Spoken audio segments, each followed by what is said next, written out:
Hey, welcome. My name is Kelsey. Thank you so much for joining me today. Today, I am doing a favorites of sorts. I want to talk about some products that have fallen through the cracks. Now, some of these products I feel like kind of fell through the cracks because of the time of year that I bought them.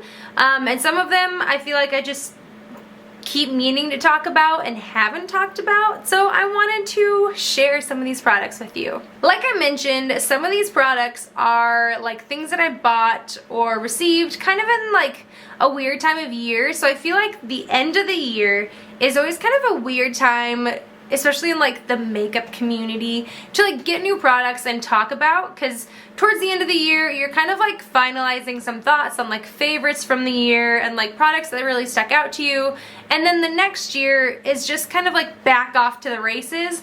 And so I feel like there's a few products that I just didn't talk about much after maybe like an initial little like intro on them, but never really talked about them in like a favorite situation. And I've got a few that I got like at the end of 2018, like going into 2019, I had a few products that I was like super psyched about, and I feel like I just never talked about them. So let's start there. The first thing is this Park Avenue Princess palette from Tarte, and it's a contour palette. I got this from BoxyCharm towards the end of 2018. I don't remember if I got it in September or December, but I got it in a Boxy Luxe box. Again, I feel like I talked about it like maybe once or twice and then just didn't, but this is something that I use all the time. So you've got like some bronzers, kind of like a cool tone contour shade, you've got some light shades, and I use this all the time. I travel with this because it's just like everything you could need in one.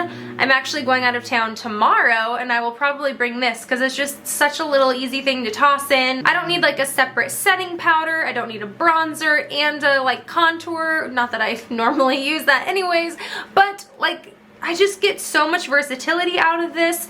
These darker shades that are like a little bit more orangey, I might not use on my face a ton. Sometimes I do throw in this like, this one's matte. I throw in this matte shade in with the rest of like the bronzer colors and just kind of like warm up my face a little bit. But this one called Crown is like a really dark bronzer, and I don't use that on my face, but it's also really great for like body bronzing. Sometimes I find that my neck and my chest are like much lighter than like the rest of my body, whether it's like my arms or my face even, and so I like to bronze this area, especially if I'm wearing like something that's not like a crew neck kind of thing, and so I get so much use out of the darker shades that way. I typically dip into Princess Cut and Carrot, which are these two here.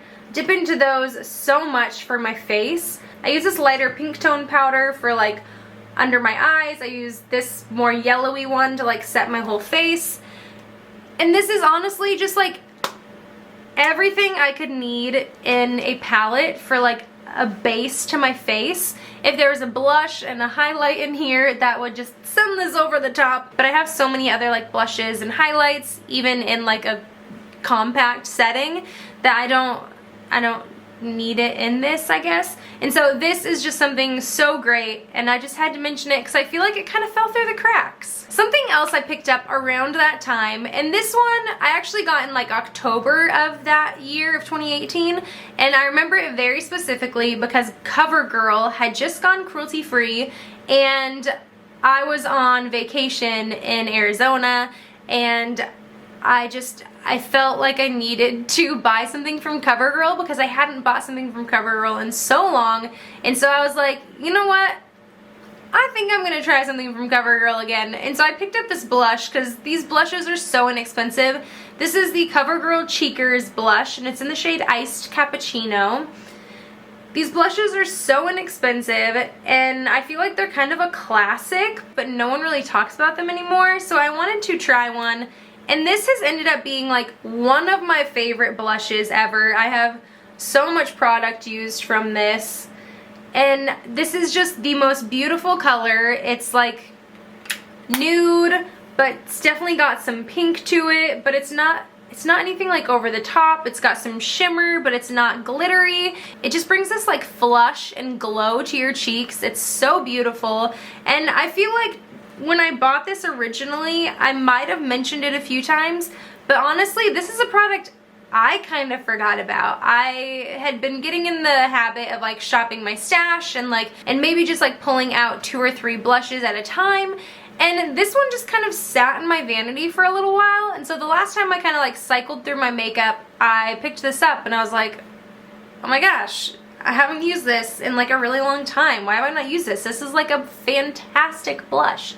So I pulled it back in and I've been using it so much the last few weeks, and so I just thought I'd mention it because this isn't necessarily one that came at a weird time of the year, but just I kind of forgot about. It kind of fell through the cracks of like my makeup collection. The next 2 things, these kind of go hand in hand. They're both from Jeffree Star. I bought the Alien palette like on launch day. I was so excited for this palette.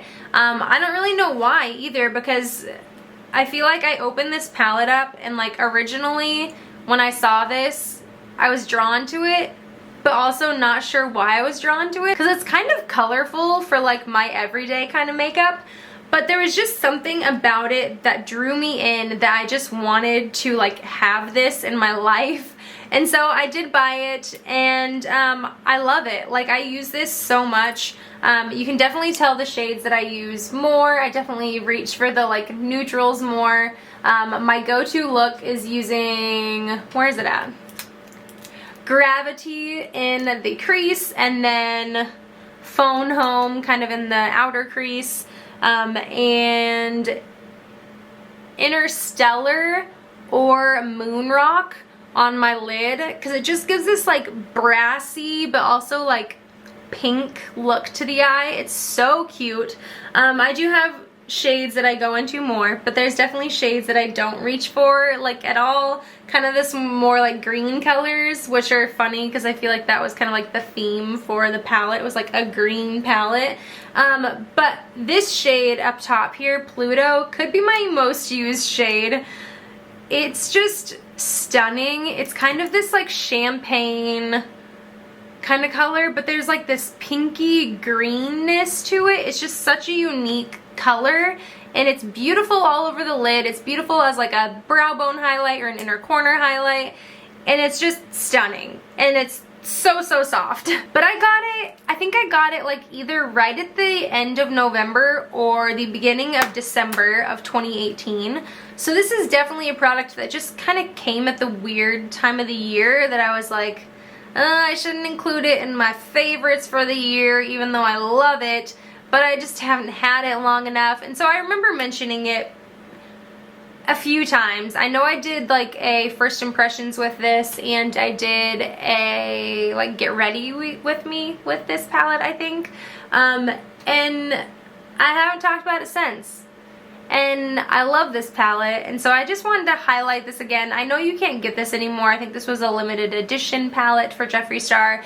I did see on the most recent like surprise box or like mystery box that he does that this was in one of them, and so that's kind of cool. But I think this is such a great palette, and again, it kind of fell through the cracks of my makeup collection too. I typically have it up on my vanity because it's just such a giant palette that I like don't put it anywhere else because I don't have room for that. And so I just leave it up top, that it almost just like becomes like a fixture on my vanity, and I kind of forget about it because it's just always there. And so I wanted to bust this out again and just into like my head space. And so I've been using this quite a bit the last few weeks. I've been trying to reach for it more and more, and I love it. And then the other Jeffree Star item is a liquid lipstick. This is the only liquid lipstick that I've tried from Jeffree Star. I mean, these 2 products are the only thing I have from Jeffree Star. I think some of his products are very intriguing, but there's definitely a lot of like color and stuff that I'm just not super into. And so this is the liquid lipstick in the shade Androgyny, and this is fantastic. Like, this is such a good liquid lipstick. The color is beautiful. It's like a nudie pink color, but it actually dries down darker than what it shows in the bottle. So it kind of brings this like dark nude to my complexion at least, and I think this is stunning. The formula is so great. It dries down, but it's not like sucking the life out of your lips, and it's kind of comfortable to wear throughout the day, and so I've been enjoying this. But again, my sister got it for me for Christmas last year, so at the end of 2018. I didn't get it, I think maybe even until like right at the end of December or early January, and so I just never mentioned this for some reason, but it's really great. These next two items are things that I definitely meant to mention in my yearly favorites, but just forgot. So the first one is the makeup eraser. My sister got this for me for Christmas. No, my sister got this for me for my birthday this last year, so I've had this for like 7 or 8 months or so, and I just have the original like pink makeup eraser. I did just wash it. I feel like it washed up really well this time. Normally there's lots of like mascara marks left on it, but this is so good. If you've never tried a makeup eraser, I would highly recommend it. I had my doubts. I didn't think it was gonna work very well, but I use this like every night to take off my makeup and then go in with a cleanser. And that way you're not having to use like a makeup remover or like an eye makeup remover and use like a cotton pad. You can just use this. It's essentially just a microfiber towel, I think, just like a nice one. And then you just add water, rub your face, and it removes all of your makeup. So this is like high up there on my favorites, but I don't know why I didn't mention it. I meant to, but just forgot. And then the other one I meant to mention on my yearly favorites again, and maybe not like necessarily this product, but the idea of like self-tanning. I've never been a person that is like into self-tanning. Right now I haven't really done it because it's winter and I don't really feel like I need to do it in the winter, but when it's nicer, I do like to have like a little bit of an extra glow going on because I'm not outside a ton, so I don't get like a natural tan very easily, and I am quite pale. So a self-tanner really helps. I got one in BoxyCharm last year, which is what kind of like set off my need for self-tanner, and I really enjoyed it. It was just like a small one, but I loved it. It came with like a mitt, and so after that I bought this one from Target. I had seen like tanning waters out for a while and was kind of interested in them, but I also didn't want to take the plunge of like the big purchase. So this was from Target, and it was I think $16. This is from the brand Tanologist, and it's the Express Tan. It is a water tanner, self-tanner, self-tan water. I got it in the shade medium. They have a shade like a light, medium, and deep. I wish I would have gotten the light one, but I feel like in the past, whenever I've used like any kind of tanning stuff, I usually go for the medium one, but this one does work pretty fast. You put it on with like, I mean, I think you could probably just put it on with your hands, but I use the mitt, and then you're supposed to leave it on from like 1 to 3 hours. I have slept with it overnight. I get a little orange when I sleep with it overnight, so I tend to try to just use it for like a few hours and then take a shower or something.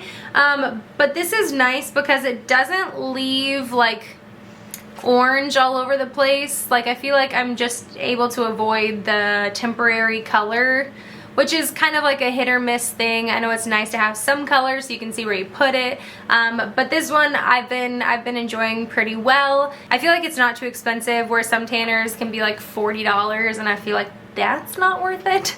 Maybe it is, but I really enjoyed this one, so I thought I would just share it because I feel like it just slipped my mind when I came to products that stuck out for me for the year, and so I wanted to mention this. So those were all of the products that kind of like slipped through the cracks for me. If you have anything that you just all of a sudden are thinking of that slipped through the cracks for you, I'd love to hear about it down below. Thank you so much for joining me today. I hope you have a wonderful rest of your day. If you liked this video, give it a thumbs up, subscribe down below if you haven't already. I would love to have you around, and until next time, bye guys.